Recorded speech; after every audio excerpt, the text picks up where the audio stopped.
Hi 60 days weight loss சேலஞ்சில் டே 37 அப்புறம் 38 இந்த வீடியோவில் பார்க்கலாம். 37 அன்றைக்கி வீடியோ போட முடியல, அதனால 2 நாள் வெயிட்டும் ஒரே வீடியோவில் சொல்லிடுறேன்.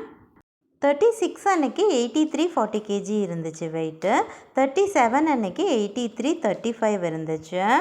டே 30ஓட வெயிட் வந்து 83-30 இருக்குது. டே 38 அன்னைக்கு மார்னிங் 2 சப்பாத்தியும் தக்காளி கேப்சிகம் போட்டு ஒரு தொக்கும் வச்சு எடுத்துக்கிட்டேன். காலையில் ஒரு 10 மணிக்கு தான் பிரேக்ஃபாஸ்ட் சாப்பிட்டு முடித்தேன்.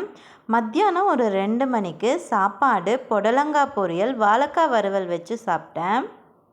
வாழைக்காய் வறுவல் எண்ணெய் இல்லாமல் தோசைக்கல்ல ஃப்ரை பண்ணி எடுத்துக்கிட்டேன். கொஞ்சம் கூட எண்ணெய் சேர்த்தலை, ட்ரையாக தான் ரோஸ்ட் பண்ணி எடுத்துக்கிட்டேன். இன்றைக்கி டின்னருக்கு சிக்கன் தான் எடுத்துக்கிட்டேன். சாப்பாடு, சிக்கன் குழம்பு, ஒரு சிக்கன் லெக் பீஸ் ஃப்ரை, அப்புறம் ஃபைபருக்காக கொஞ்சம் முட்டைகோஸ் பொரியல் வச்சு எடுத்துக்கிட்டேன்.